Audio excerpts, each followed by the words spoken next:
There is no Gotham Knights without Batman Family.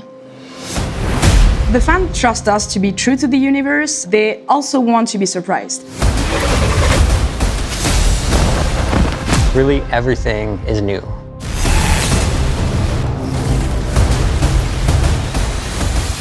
Batman Family means different things to different people. We have chosen to explore the theme of found family within the context of Batman Family. There's been a big fracture in the Batman family. They're at odds at each other, they're fighting, they're not a cohesive group. They've never had the chance to work together because they've all been working fairly independent with the exception of Robin. As you progress through the entire game, you're gonna see this gradually change. Move. I'm gonna solve this case my way. I think each knight embodies some of those traits just at different times. Nightwing can have the attitude sometimes, maybe Batgirl the other times, and even the tough guy, Red Hood. You know, he can be the more passionate one at times. But the one thing they all share is that drive to become the next knight. They don't start in perfect harmony, they don't start with perfect balance because they're dealing with a lot of trauma and a big loss. Stop it! You wanted us to work this together. But throughout the game, they come together, and that's for a very simple reason. They've chosen to care for each other, and they've chosen each other as a family. Now you're talking. We have character arcs for each of our knights with key cinematics that unlock from start to end of the game. Through these arcs, we explore different things with each of our knights. One thing we delve into is how trauma can affect memory, how grief can linger, and isn't just resolved in a single moment, or even might not be about just a single loss. When the fans found out that Batman was dead in our game, some of them were expecting to see him. Most of the fans saw the opportunity to experience the universe their own way with new heroes, new dynamics, and as a family. We've known the Knights as superheroes with their masks, but what was it like to kind of see them behind the mask as humans?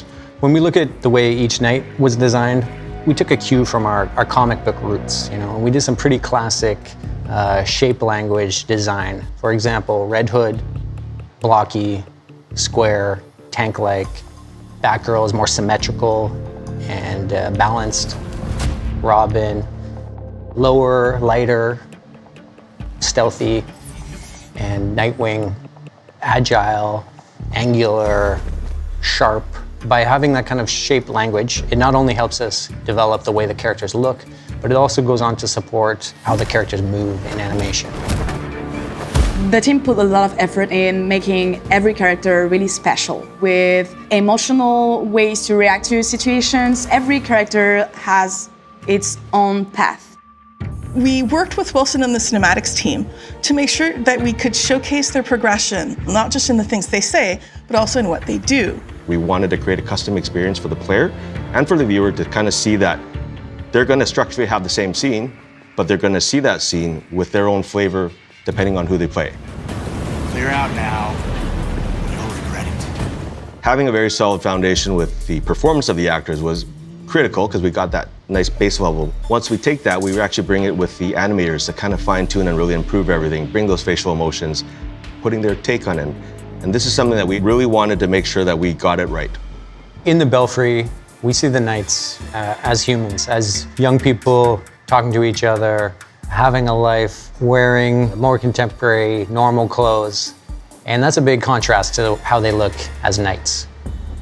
Belfry Clock Tower is actually where the four of them establish their base of operations, which is essentially their version of the Batcave.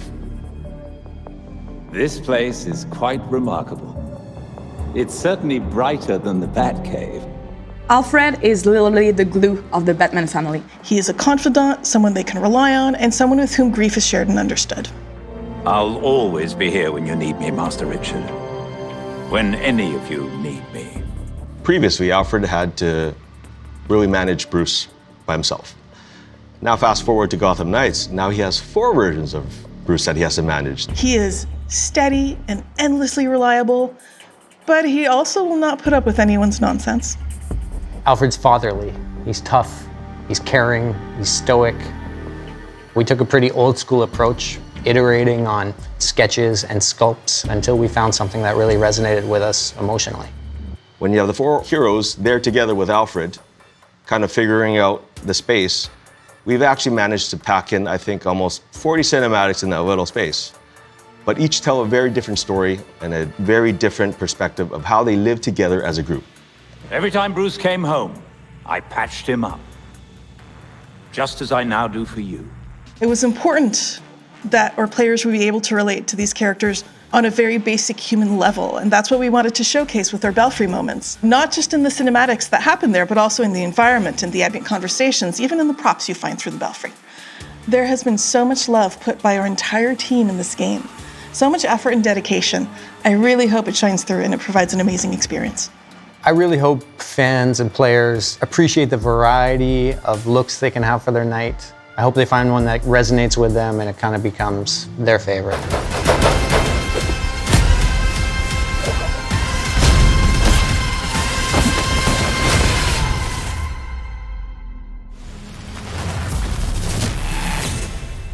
Pre-order now and get the 233 custom Batcycle skin.